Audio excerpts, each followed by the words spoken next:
তো হযরত বলেছেন মরণ কবুল, মুস্তাফার একটা দাড়ির চুলকে আমি পড়তে দেব না।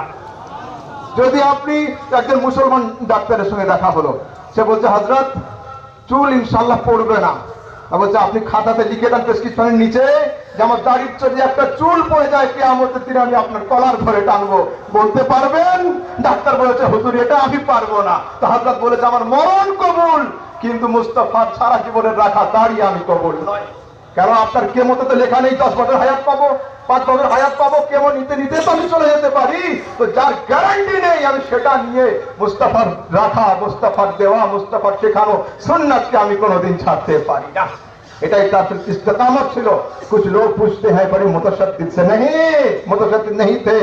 अगर हक पर मजबूती के साथ कायम होने का नाम तशद्दुद है तो हम कबूल करते हैं, हम मुतशद्दिद हैं।